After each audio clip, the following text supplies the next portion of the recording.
Hola, soy Angie Hola, soy Lady y somos Educrianza Diversa. Hola, queridas familias, estamos de nuevo en este espacio, el cual es siempre para aprender, para pasar un rato agradable, conociendo y pues compartiendo con ustedes. Entonces, quedamos en el tema de diversidad. No podemos hablar de crianza, educación como veníamos haciéndolo en los otros dos videos y no tocar el tema de diversidad porque este es transversal y es fundamental para criar y educar. Entonces, el tema que hoy nos acoge va a ser diversidad, una palabra maravillosa que en muchos escenarios ya se ha prácticamente vulgarizado, se usa para todo con pretexto de muchas cosas, pero que a veces en realidad no se le da ni la mirada ni la práctica más idónea. Entonces queremos invitarlos a hacer una reflexión sobre lo que significa la diversidad, ¿no? Escuchamos y vemos diversidad por todas partes. Podríamos decir que la diversidad es todo y está en todos, porque no solamente con las personas, sino también lo vemos en la naturaleza. Escuchamos el concepto de biodiversidad, toda la parte ecológica y toda la riqueza infinita que tenemos de variedad y diferencias a nivel de fauna, flora. Somos un planeta lleno de riquezas infinitas. Y asimismo, pues los seres humanos. Entonces, en cuanto a nosotros, pues, ¿qué diferencias hay? Todas las que quisiéramos enumerar, ¿cierto? A nivel de raza, de etnia, de religión, de ideología política, de filosofía de vida, de edad, de grupos etarios. O sea, todo nos puede constituir una diferencia. Entonces, esa riqueza en la que nos vemos envueltos es la que la podemos aprovechar a nuestro favor o en nuestra contra, porque pues infortunadamente venimos con una carga pesada en la sociedad donde hay los estándares que se tienen que cumplir, unos estereotipos innecesarios totalmente, porque deberíamos abrazarnos todos con lo que somos, como somos, de las diferentes y múltiples maneras de ser y estar en el mundo. Entonces, el tema de la diversidad siempre va a traer dilemas, porque nuestras creencias nos ponen unos tabús que al relacionarnos siempre van a entrar de pronto a chocar. Muchos pensarán que en esta época ya uno lo acepta todo, pero no es así en realidad. Públicamente hay que ser muy cuidadosos con el lenguaje, cómo nos expresamos de determinadas personas por sus diferencias, pero lo hacemos a veces, muchas personas lo pueden hacer más por no caer en una imprudencia, de que sean corregidas, que de verdad porque les nazca, que conecten con eso y digan, no, esa persona es diferente. Por ejemplo, en la orientación sexual, que es ahora tan común, que se habla de lo de género. A veces se dice, pero no tanto de corazón, porque están esos prejuicios, esas creencias, y está bien también, ¿no? Porque pues todos no podemos confluir en ciertas creencias. Y de pronto, Lady, para agregar en lo que estás hablando, yo lo veo más como unos patrones socialmente y culturalmente arraigados, y es que si no pensamos de tal manera, estamos mal. Si no nos vestimos de tal forma, entonces está fuera de onda, no está a la moda. Siempre estamos juzgando por lo que vemos, pero nunca nos detenemos como a pensar es que cada persona pues percibe su mundo totalmente pues diferente al mío, porque cada uno de nosotros venimos, tú lo decías, de unas creencias, de unas formas de ser educados. Cada familia es un mundo y por tanto cada persona es un mundo, y nos cuesta mucho entrar a comprender, a entender y aceptar al otro tal y como es. Y eso lo vemos no solamente entre nosotros los adultos, sino desde los niños, y obviamente pues donde los niños están siendo permeados por los adultos de acuerdo a esas mismas creencias. O sea, todo es un círculo vicioso, ¿cierto? Si nosotros como adultos no comprendemos, no aceptamos al otro bajo que ese ser tiene un mundo y tiene una manera de percibir y de comportarse y de realizar o resolver diferente a la mía, si nosotros como adultos no logramos poderlo ver y asimilar y aceptar, pues obviamente es lo que vamos a transmitirle a nuestros pequeños, ¿cierto? Y esto va en cadena. Entonces por eso hablo de que es socialmente, culturalmente, y a pesar de que hoy hablamos mucho de ello, o al menos en los contextos educativos ya hay un lenguaje frente a ello, y que se trata cada día de que se pueda implementar pues en todas las áreas, es aún muy complejo, porque siempre está el señalamiento, siempre está el cuestionamiento, y también como el miedo. Eso le iba a decir, Angie, que de todo lo que se está diciendo hay un trasfondo de miedo Claro. profundo, porque uno dice, es el miedo a lo desconocido, es ese miedo a lo desconocido. Uno dice, pero si esto es tan diferente, esto no simpatizo con esto, no desconozco sobre esto, eso genera también una máscara para que uno lo afronte, lo enfrente. Entonces, detrás de eso hay mucho miedo y pues con ese miedo cometemos muchos errores para poder relacionarnos con más compasión, con más aceptación por el otro y sobre todo con más amor, porque yo creo que todo se reduce a eso. Claro que sí. A actuar desde el amor y ver en el otro la compasión no como sinónimo de lástima, porque usted sea distinto o tenga menos posibilidades que yo, sino desde esa aceptación de corazón que uno dice, la otra persona es tal como es y así la acepto, la respeto, aunque cuesta, pero es el trabajo que tenemos que hacer día a día de incluir más a esos seres que a veces son invisibilizados. Claro, Lady, pero dentro de todo pues tú estás explicando el tema de diversidad, ¿cierto? El concepto de diversidad, pero quiero que de pronto le cuente a la familia, a nuestros oyentes o las personas que están allí detrás de cámara, que tú nos cuentes dentro de toda esta diversidad, nosotras, ¿qué elegimos entrar a abordar dentro de tanta diversidad para enfocar nuestro proyecto en este programa, en este proceso, en esta propuesta que nosotras tenemos? Claro que sí, Angie. Nosotras en este camino que emprendimos de la mano de ustedes, lo hacemos con todo el amor del mundo, con toda la pasión. Nos encanta el tema de crianza, educación consciente y todo esto pues dentro de esta inmensa diversidad en la que somos tan afortunados de vivir. Pero esa diversidad abarca muchísimo. La diversidad es algo tan global, ¿cierto? Porque va desde las diferentes formas de ser, de vestirnos, de actuar, de tomar decisiones, de tomar caminos en la vida. Pero nosotros quisimos enfocarnos en algo muy específico y es la discapacidad cognitiva o intelectual. Como todos saben, la propuesta de Educrianza Diversa está enfocada a promover pautas y herramientas que nos faciliten llevar una vida más plena, más feliz con nuestros hijos. Entonces, con este enfoque queremos delimitar los temas que vamos a seguir como contemplando. Entonces, desde esta discapacidad intelectual o cognitiva, queremos que papás, mamás, educadores, cualquier persona que viva o conviva con un niño, una niña o un adolescente que presente esta condición, pues diga, esta información me puede servir. Y me imagino que las personas que nos están viendo en este momento, si les resuena esto es porque de pronto les es de interés y quieren seguir formándose en este tema que es de ser padres, madres, educadores, que esto no tiene fin, ¿no? Entonces esta formación es una formación permanente y donde haya información con buenos argumentos, pues seguramente va a generar siempre comunidad.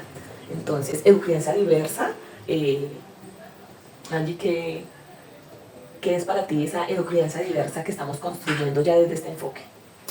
Bueno, Lady, familia, para mí, o bueno, para mí no, para nosotras, Educrianza Diversa consiste en una propuesta que busca realmente promover, que busca reflexionar y que busca poder, digámoslo, sensibilizar la transformación del mundo, porque este mensaje puede llegar a muchas familias de muchas partes de los diferentes países que nos logran ver, y esa es la mirada, llevar un mensaje de amor, de respeto, de inclusión, de conciencia, donde podamos, digámoslo, acompañar a los padres, a los cuidadores, docentes, bueno, a todo aquel que hace parte de tener un niño o niña con discapacidad cognitiva, de que cumplan unos roles conscientes y amorosos, sin miedo, sin culpas, que le permitan a ese ser poder llevarlo a su máximo potencial en su desarrollo como tal.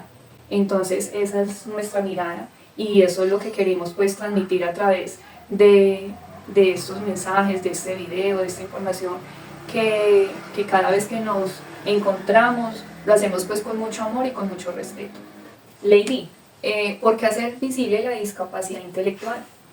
Bueno, en todo este contexto de criar y educar a niños, niñas y adolescentes, observamos lo importante que es darle voz, hacer visible a estos niños, niñas que por tener una condición distinta, por tener unas características diferentes, pueden ser objeto de señalamientos. Hay muchos mitos que debemos romper en nuestra sociedad para que seamos más inclusivos de verdad.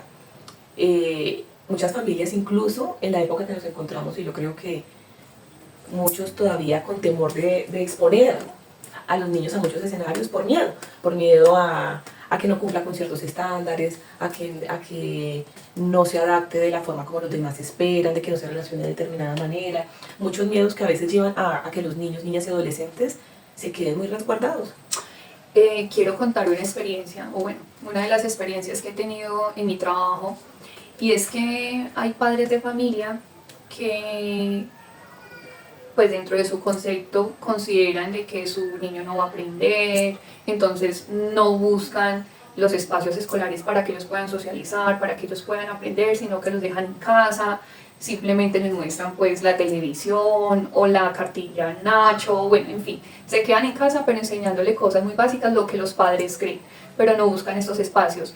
Y también hay otros casos donde los padres sí los llevan a las instituciones, pero son las instituciones las que hacen ponen la barrera, está el rechazo de entrada, que porque entonces tienen una condición, entonces que, claro, volvemos al miedo, el miedo también de la institución de cómo afrontar, cómo resolver, cómo crear un ambiente propicio para la persona, y entonces entran a evadir, o los aceptan, es otro caso, los aceptan, pero entonces no le dan la atención que requiere, y finalmente pues el padre de familia termina agotado, cansado, y los retiran de estos espacios y quedan los niños sueltos, realmente sin recibir lo que obligatoriamente, por derecho, porque está constituido, por ley de que ellos deben de estar en los espacios deportivos, recreativos, culturales y educativos, claro, como cualquier otro niño, para que puedan explotar todas esas capacidades que ellos tienen.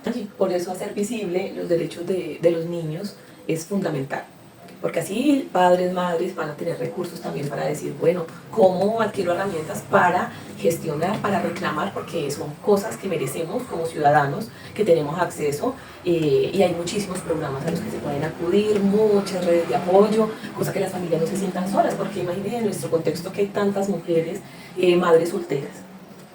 Eso también agudiza, hace más compleja la situación. En cuanto al factor económico, socioeconómico, familias con escasos recursos, que todo esto agudiza que el contexto se dificulte más para que esos niños, niñas o adolescentes puedan tener todo ese grupo de apoyo con las condiciones que se necesita, porque si realmente, ahí de pronto sí están las diferencias, se necesita un trabajito adicional, porque pues, las barreras son externas, y el entorno a veces como no ayuda al sistema todavía, a pesar de que hay leyes que ya favorecen, del todo no se hace tan fácil. Entonces esta propuesta por eso va enfocada a hacer visible ese nivel de conciencia que tenemos que aumentar, de empatía, para relacionarnos con una sociedad más justa, y sobre todo de que las personas tengan las herramientas y el empoderamiento de reclamar lo que se necesita para que se faciliten todas las rutas de acción en cuanto a un niño, por ejemplo a nivel de salud, porque se requieren atenciones especializadas. Esto te requiere un diagnóstico, entonces una evaluación que hacen profesionales, las terapias que se requieren, los círculos deportivos, como decía Angie, los comunitarios. ¿Para qué? Para no alejar más al niño, porque si alejamos más al niño, pues menos reto le estamos colocando para que pueda enfrentarse a la vida. Y de algo que sí estamos completamente seguras, es que un niño con discapacidad intelectual tiene todas las posibilidades de llevar su potencial a lo máximo si cuenta con un entorno adecuado. Entonces no es pensar con un sesgo de por medio, sino decir, es que se puede y hay con qué, y hay que sacar al niño, y hay que buscar muchos caminos, muchas alternativas didácticas, pedagógicas, educativas. Hay muchos recursos que podemos brindar y compartir en este espacio, que es para ello.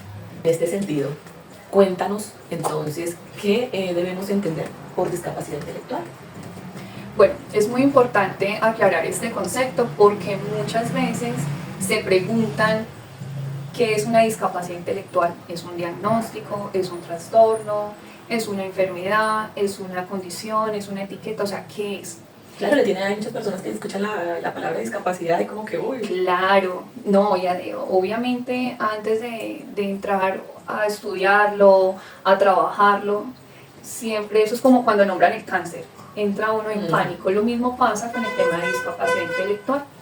Y es normal que de pronto un padre de familia, cuando un especialista, que en este caso sería un neuropediatra, que pueda dar ese tipo de diagnóstico, obviamente luego hablaremos de cómo, qué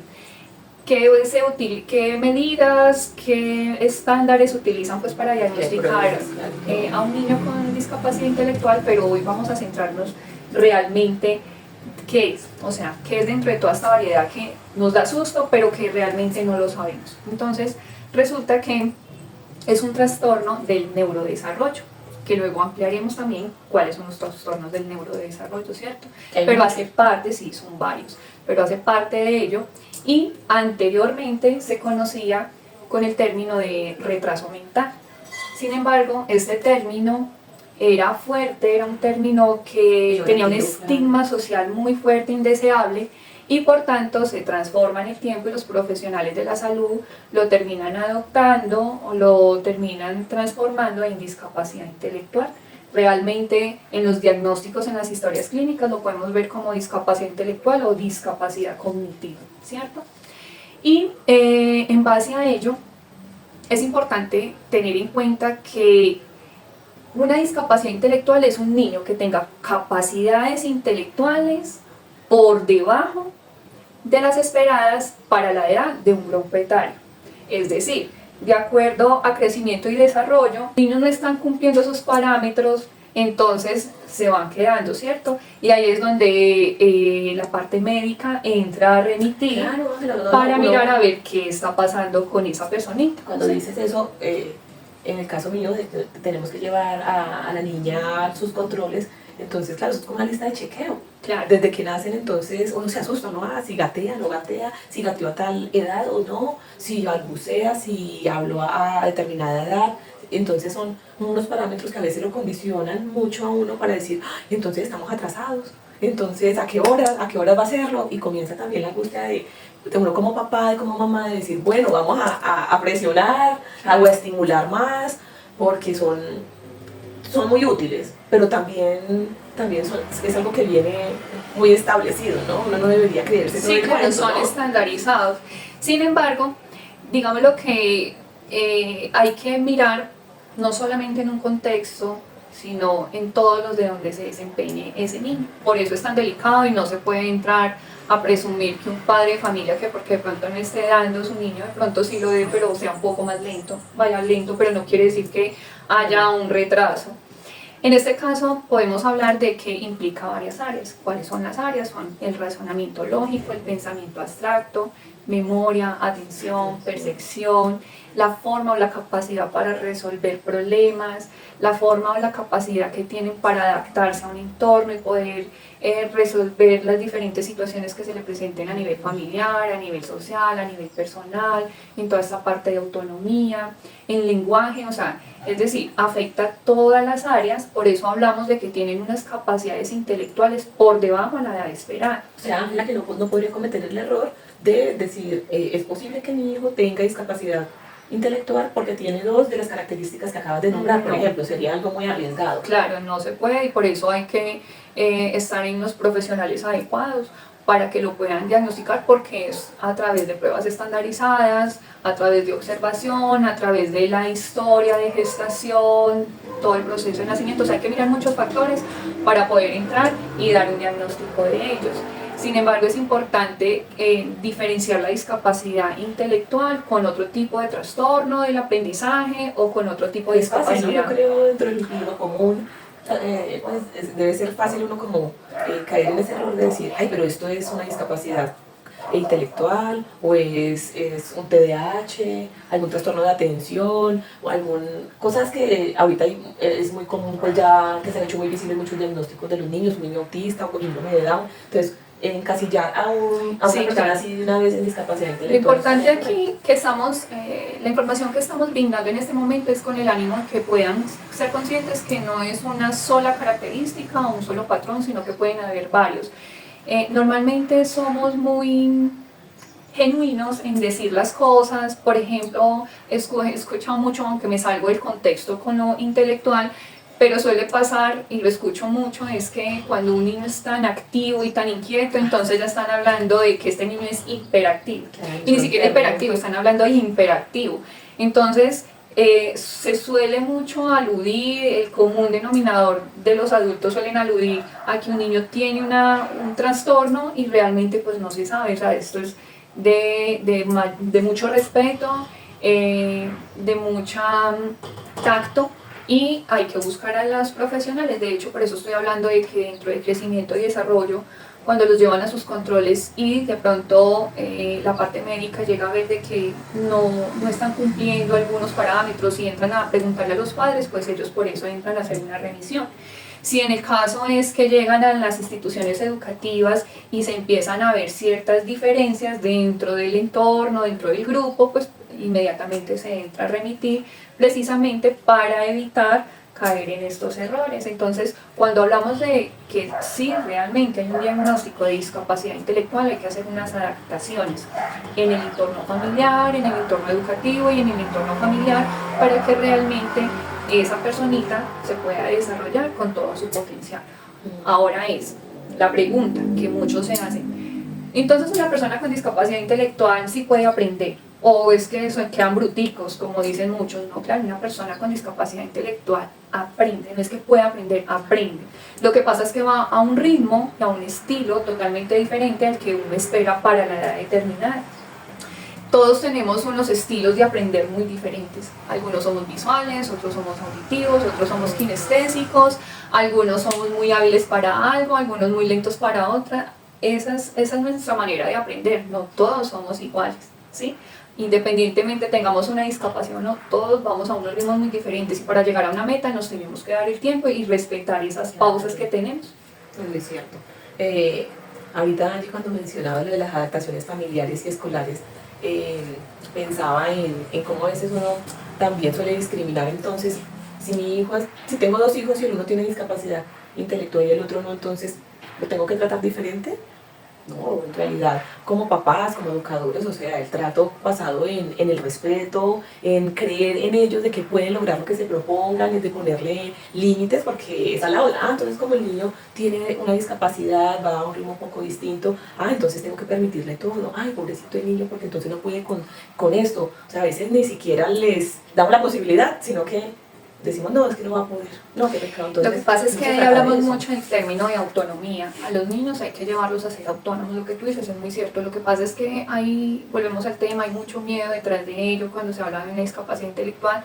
Y es muy diferente un síndrome de Down a un retardo mental, ¿cierto? A una discapacidad cognitiva como tal, son cosas muy diferentes. Entonces, obviamente dentro de la discapacidad intelectual hay unas clasificaciones y no podemos entrar, es decir, no podemos entrar a hablar de que a todos los debemos de tratar igual.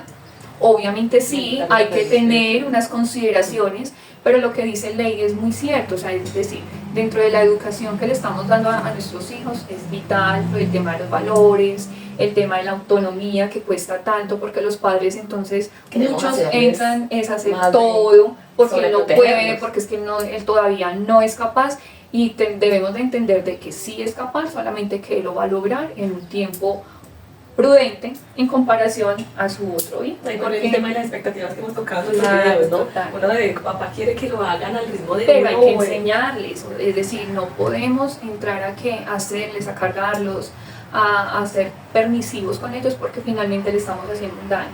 Y realmente sí ellos pueden lograr adquirir muchas cosas a nivel personal, entendiendo su particularidad, su individualidad, porque como lo hablamos, dentro de este tema de discapacidad intelectual hay muchas variables, pero si bien es cierto, todo lo conllevamos es que la autonomía es base para una persona y que todos tenemos capacidades y habilidades y hay que conllevarlas, potencializarlas y desarrollarlas. En algún momento también traeremos experiencias de padres de familia que tienen hijos con discapacidad intelectual y que desde su experiencia nos puedan comentar, porque obviamente nosotros lo estamos hablando como profesionales, no tenemos hijos en una condición de discapacidad intelectual, pero pues sí nos apasiona hablar sobre ello, hemos tenido la experiencia y queremos poder llevar este mensaje para poder transformar, para poder sensibilizar. Para mí principalmente es como sensibilizar, porque hay mucho temor en el tema, hay muchos mitos que tenemos que como rechazo, barrera frente al tema, y realmente que es supremamente importante porque la población ha crecido, aumentado, pero impresionante. Y los niños y niñas no necesitan la lástima ni el pesar de los demás como espectadores. No, ellos no necesitan eso, necesitan es que los vean como iguales Claro. y que van a otro ritmo distinto, pero que pueden también tener desafíos y retos, que pueden tener una vida autónoma, porque esto que decías ahorita, Angie, pues va muy de la mano con, tal vez no se logre un estándar a nivel académico esperado, pero a nivel de autonomía, de funcionalidad total. Un niño crece, se hace adulto y puede que no llegue a la universidad, un ejemplo, pero va a tener una vida independiente, a formar pareja, a formar familia, a tener un trabajo y puede ser totalmente autónomo.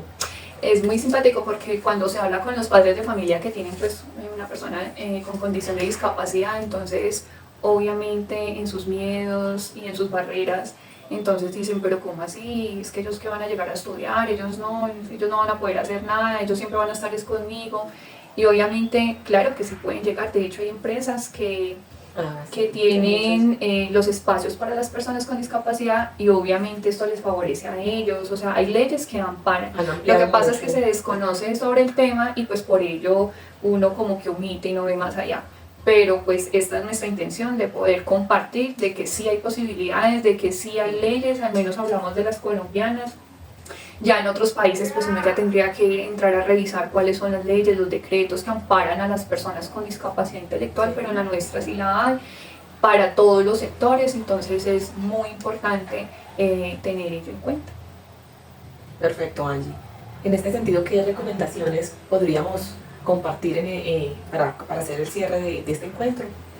Bueno, pues la primera recomendación que yo daría es que el padre de familia o el educador o el cuidador o cualquier persona que esté a cargo de una persona con discapacidad intelectual es que se instruya, lea, comparta con otras personas que también están en esta situación. Eso es importante porque normalmente el padre de familia se carga de verdad, entiendo que hay mucha carga emocional, hay física, mental, entonces entrar a conocer otro tipo de experiencias, eso ayuda mucho, que no solamente soy yo, que hay otros en unas condiciones peores, que uno considera que la de uno es la que está súper mal, la que está a tope, mentiras que hay otras condiciones que realmente están, entonces eso ayuda mucho. Eso sería la primera recomendación. Otra recomendación que daría es que si tienen inquietudes, si tienen preguntas, acudan en las instituciones educativas.